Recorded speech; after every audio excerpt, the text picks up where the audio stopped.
Good morning, everybody. Steve Brazendale, the Scottish Countryman.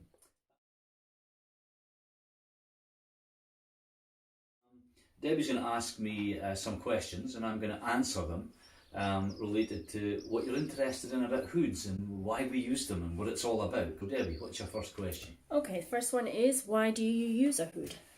Okay, that's a good question. Why use a hood on a bird of prey?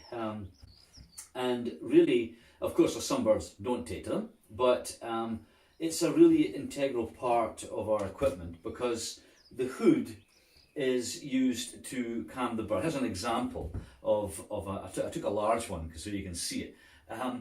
The hood is designed to fit snugly around the bird's neck or nape, which is this kind of area here. And you'll notice the hood has got quite kind of bulbous bits either side, and that's designed to keep the leather away from the bird's eyes.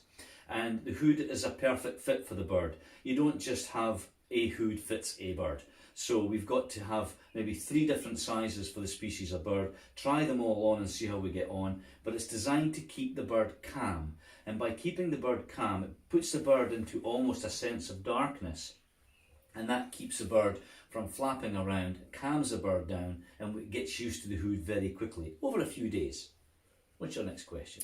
Okay, so how old are the birds when you first introduce them to the hood? Really good question. I get, with regards to the falcons, it's the falcons I favour the hoods with more. I prefer to get my falcons fully grown at about 8 to 10 weeks. So when it's born, depending on the species, it's about the size of my thumb, and 8 to 10 weeks it's fully grown. So peregrine falcon, saker falcon, fully grown. Just looks like an adult bird, but it's actually still a baby. So we start them young, and it's a bit like putting a collar on your puppy. You do it when it's young and it gets used to it. So that's why we do it, right from day one. Day one of its training, the hood is introduced.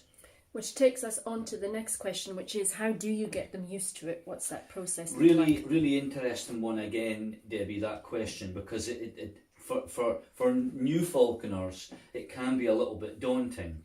I tend to do it basically in a semi-darkened room. So I bring them into my summer house, and what I do is I have food on my fist.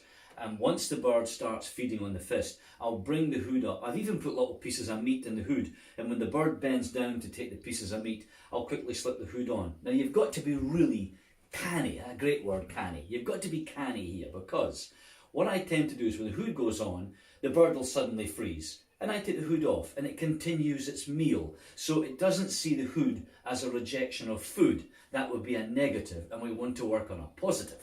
So the hood on and off like that, and then you get to the stage where it puts the hood on and sits up, and then you slowly pull the braces to attach the hood to its neck or nape, and the bird will freeze. Then I quickly open them again, and I'll loosen it, and the bird will stand, and I take the hood off, and then the food's there. And then I continue that as part of its training process while it's feeding on the fist over a period of an hour or 2 every day. On and off, till you get to the stage that as you approach the bird's head with the hood, they kind of close their eyes a bit, waiting for it to go on. It's a bit like the dog sitting to get its collar and lead on. So that's how it works.